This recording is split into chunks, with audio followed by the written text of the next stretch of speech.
c'est une assassin. Mike's Daily Podcast. Episode 864. Hello, it's Mike Matthews broadcasting from Cafe Anyway, here at the last place on earth located somewhere in Podcaster Valley. Today, the return of the much-loved feature WOW SCHATZ WOW. Plus, we hear from Benita, the Disgruntled Fiddle Player, the Brewmaster. And did you know that MikesDailyPodcast.com is mobile-friendly? It's very stripped down and no frills, but it's mobile-friendly, and that's important due to some big Google news today. Mike's Daily Podcast. We find out more mobile-friendly. Now that sounds like someone who's really friendly and moves around all day. Mike's Daily Podcast. What's the deal with people who give you a call, then when you don't answer, they don't leave a voicemail message at all? Is that at all respectable? What were you calling about? Is your reason acceptable?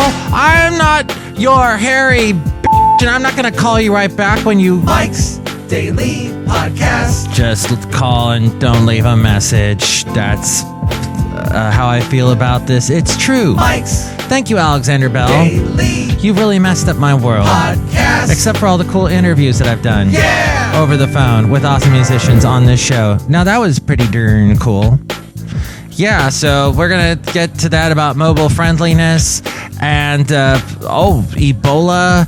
What the hell happened to that? It was all the rage a year ago, sadly, and then it vanished, which is a good thing. But is it still around? What's the latest news? What did happen last year? Look who just walked in.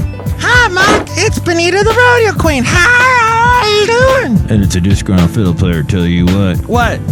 You know, I just hate cell phones altogether, and mobile-friendly people annoy me. You know, I think the better term instead of mobile-friendly would be smartphone-friendly, but they seem to go with mobile-friendly, because in England they call it the mobile phone.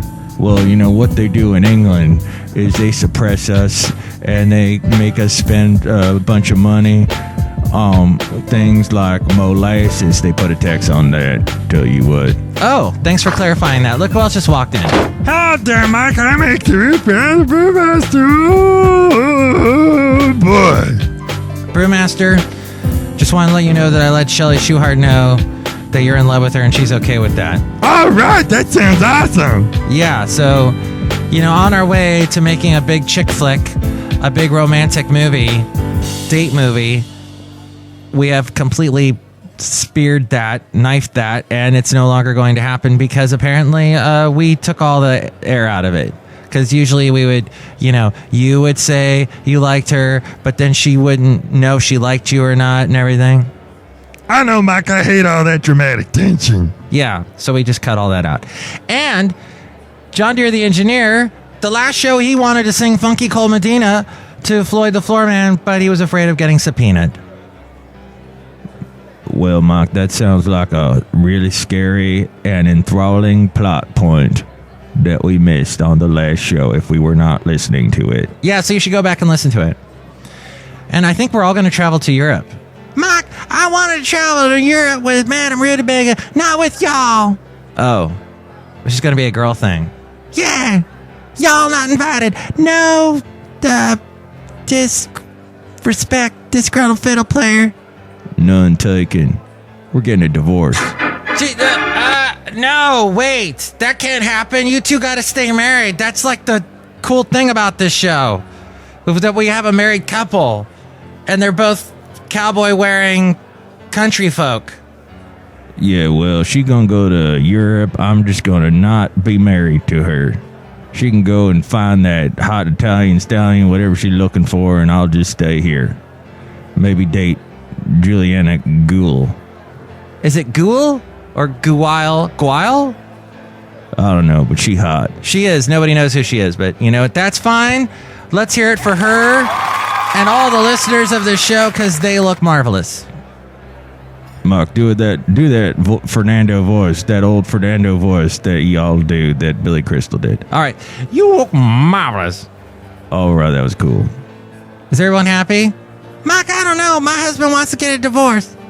I don't think I'm that happy. Oh, let's all work it out. Why don't you guys go outside and work it out? Okay. Bye. I'm going outside and working it out. Yeah, the smartphone is where it's all at. If you have a website, MikesDailyPodcast.com is on the cell phone. It's very stripped down, very plain, very just a blog and where you can listen to the show and all that. But there's other things. Other websites don't have a web-friendly presence, and they're going to be buried, according to ComputerWorld.com. Starting today, Google, the world's most popular search engine, is using a new algorithm for mobile searching. All right, everywhere she says mobile searching, this Sharon Godin who wrote this article, I'm going to say smartphone, because that's the real way to say it. Otherwise, I think we're being mobile and we're walking around, which is good. They say people that sit a lot are going to die earlier. So, in other words, the change means that websites that have been designed to be smartphone friendly will get higher placement on Google's smartphone search results. Websites that aren't designed to run well and look good on smartphones and tablets will sink in Google's mobile search rankings. Oh no. If companies aren't running smartphone-friendly sites, they could lose out to competitors with higher rankings on Google search, and that could be a big business problem. The new algorithm will affect all languages worldwide. An analyst with Technology Business Research says if you've been coasting along with a one-size-fits-all site, you're going to find yourself further down the list. But frankly, if people found that navigating your site was like Alice in Wonderland, getting larger and smaller and hard to navigate, you were already alienating them. It's a much-needed kick in the pants. Most sites need more attention to the user experience anyway. That's why mine is really simple. While it is, I tried anyway to strip it down. While this and may I just add to this wonderful expert from Technology Business Research that if your website has a bunch of flash, and if I click on your website and all of a sudden I start to hear this audio coming out of nowhere because there's some tiny little screen, tiny little window, TV window somewhere on your website that starts playing a commercial or starts playing somebody talking, I don't know, and that messes up my computer and causes the whole thing to crash, I'm never going to your website again. Just going to let you know that. Forget about if you're smartphone friendly or not. While this may mean more work for businesses that need to update their sites, it also means a better experience for users who will be directed to smartphone-friendly sites. Google first warned companies in February that its smartphone search algorithm would be changing today. When it comes to search on smartphone devices, users should get the most relevant and timely results, no matter if the information lives on smartphone-friendly web pages or apps, the company wrote in a blog post. As more people use smartphone devices to access the internet, our algorithms have to adapt to these usage patterns. What do you think about that? Do you like the term mobile friendly? Or do you think it's ridiculous? And smartphone friendly is probably the more accurate. Do you think that people that call you on a smartphone or whatever phone, and when you don't answer and they don't leave a message, and then they call back, let's say later, and let's say you can't leave, like let's say they call 3 or 4 times. Let's say you never answer your smartphone and those people never leave voicemails. Do you think that that's messed up? Or should I answer my smartphone once in a while? We read your comments on the section emails for me-mail and your calm and not so comments. Email me, MikesDailyPodcast@gmail.com. You can also email me there if you'd like to be a guest on the show or if you'd like to sponsor the show. And you can comment on the show, of course, on Facebook. Like the Facebook page when I post a new show. Share it with your friends and more people will find out about us. We're also on Twitter. And please retweet us so more people find out about us. And links to all of those at MikesDailyPodcast.com, the website that is also mobile friendly. And you can also find links to where to listen to us in iTunes. Subscribe to us in iTunes. You can comment on the show and rate the show there. If you do that, more people will find out about us and we don't languish in obscurity. Also at MikesDailyPodcast.com, where to find us on YouTube, SoundCloud, TuneIn, Stitcher, Podomatic, Mixcloud, Spreaker, Player FM, and Ameristream. That's all those places you can listen to us on those devices and apps and websites. You can also find links to where to find us on Tumblr, Yelp, and Instagram. And there's the Amazon link. If you're going to buy anything on Amazon, go through that link at MikesDailyPodcast.com. when you buy something through Amazon, go through MikesDailyPodcast.com first, and that helps us out. There's also the blog, the Daily Podcast picture, and all my past interviews at MikesDailyPodcast.com. Wow Schatz Wow. And I don't know why, but I'm not crazy, I'm just a little unwell. I know right now you can't tell. Unwell. Last year, sadly, a lot of people were unwell with the Ebola virus.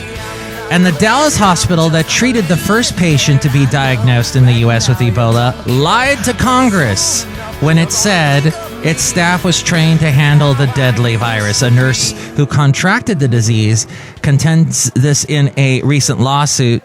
Nina Pham, who was an intensive care unit nurse at Texas Health Presbyterian Hospital, Dallas, says, after being told last fall that she would be treating a patient suspected of having Ebola, the sum total of information she was given to protect herself was, quote, what her manager Googled and printed out from the internet. Wow Schatz Wow. That's why we call this segment Wow Schatz Wow. Stories that make you go, wow Schatz. That my mom calls me Schatz. And when I would tell her something surprising, she'd go, wow Schatz Wow. That's why we call this segment that. Well, Nina Pham says in her lawsuit that the day after getting that information, the patient Thomas Eric Duncan tested positive for the disease. Duncan, who contracted Ebola in his native Liberia, but started showing symptoms during a trip to the U.S., died at the hospital. Pham, who is 26 years old, and another nurse who treated Duncan, Amber Vinson, contracted the disease, but thankfully both recovered. The lawsuit describes a chaotic situation at the hospital, where nurses scrambled to decide what kind of personal protective equipment to wear without any formal guidance or training from their supervisors. The lawsuit says that Texas Health Resources wholly failed to ensure that appropriate policies, procedures, and equipment were in place. Clear drop cloths were taped to the ceiling and walls of the hallway to create a makeshift containment facility. Nurses had to dispose of hazardous waste, a job they weren't trained for, and hazardous material placed in the room next to Duncan's was allowed to pile up, the lawsuit alleges. This according to the Daily Journal from the Bay Area. On the first day, Pham treated Duncan when Ebola was suspected but not yet diagnosed. She wore a regular isolation gown, double gloves, a surgical mask with a plastic shield, and double booties. She says her hair and neck were exposed and that she wasn't given a change of clothes to wear home. So she went home in the scrubs she wore while treating Duncan. Wow Schatz Wow. After his diagnosis, nurses put on hazmat suits with double gloves and added chemo gloves and taped them to the suit. They also added a personal respirator they covered with a gown. These decisions, the lawsuit said, were made without any guidance or training by supervisors. Pham says that after Duncan died, she was told that what she had worn was safe and that she had no risk of contracting Ebola. Confident in what hospital officials told her, she spent time with friends and family. Luckily, no one she knew contracted the highly contagious Ebola. Pham's allegations echo those of other nurses. Nurse Brianna Aguirre told NBC's Today Show back in the fall that when their infectious disease department was asked about protocol, the response was that they didn't know and they would get back to them. Am I delirious or am I deceased? I'm sick. That is Sick by Danger Maker. They've been on the show. I've interviewed them. You can find their interview under the interviews button on the very smartphone-friendly website, MikesDailyPodcast.com. I think it was Interviews 2014. That's right. So look under that Interviews 2014 button. So thankfully, this sickness has diminished Ebola, but now we are trying to figure out what exactly happened. And according to the nytimes.com, a growing body of scientific clues, some ambiguous, others substantial, suggests that the Ebola virus may have lurked in the West African rainforest for years, perhaps decades, before igniting the deadly epidemic that swept the region in the past year. taking more than 10,000 lives. Until recently, Ebola had been considered a threat mostly to Central African nations, yet studies tell of possible Ebola antibodies in human blood samples drawn in West Africa long before the most recent outbreak. And genetic analysis suggests the West African virus broke off from a parent strain in Central Africa at least 10 years ago, possibly as long as 150 years ago. Dr. Peter Pyatt, the director of the London School of Hygiene and Tropical Medicine, who helped discover the Ebola virus in 1976, says that his gut feeling is that the evidence points to infection before the current epidemic. Medical detectives in West Africa are now seeking to establish whether the virus had previously infected people there. The research is part of a broader push to better understand where Ebola might strike next and to strengthen surveillance and health systems in hopes of preventing future outbreaks. Beyond the known outbreaks in Central and West African nations, scientists have found signs in human blood that suggest immune reactions to Ebola in 14 other countries, 12 in Africa, as well as Panama and the Philippines.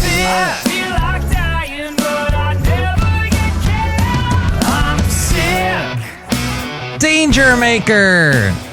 As we go outside of Cafe Anyway here at the last place on earth located somewhere in Podcastro Valley. And here's today's podcast picture. The picture is of me after I've had a couple sips of my Turkish coffee shake, which you can get at Saturn Cafe in Berkeley. They're a pretty cool place. I got one in Santa Cruz, too. The one in Santa Cruz had been around a long time, and I remember going there a long time ago, and they had this great... They specialize in vegetarian and vegan food, but they do it in like a diner-type style, but it's a really funky diner. You can kind of see in the decor and the picture how they are. They used to have this vegetarian chili burger that was unbelievable. They served it with these huge, thick-cut fries. Oh, it was the bomb. So good. And then they stopped serving that for some reason. And then they opened one up here much closer to me here in Podcastro Valley. And they don't have that there either. So I was not actually impressed with the food. But their shake is amazing. The Turkish coffee shake. And actually, the guest that was on yesterday's show, Petra, who is a vegetarian German, which does not seem like something that is very common. She and I went there. I took her there because I thought, hey, you're going to enjoy this because you're a vegetarian. Anyway, see that picture at MikesDailyPodcast.com. Mike, I think that when Petra goes back to Germany, I want to go back with her. Oh. And bring the Disgruntled Fiddle Player with her? With you? Why would I do that? Well, you're married. Are we? Listen, Benita, I think we should talk. I think we should talk too. We're outside, so why don't we talk? Okay, you first.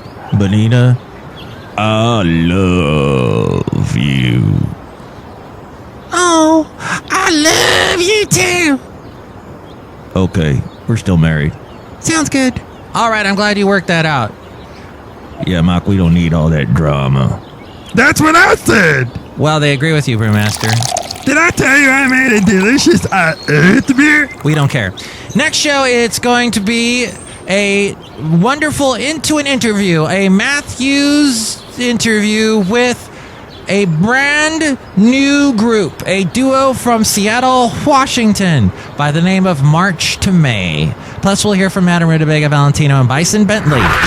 Mike's Daily Podcast is written and produced and performed by Mike Matthews. His podcast is super easy to find. Download or listen to his show and read his blog at MikesDailyPodcast.com. Email Mike now at MikesDailyPodcast@gmail.com. See you tomorrow. Bye!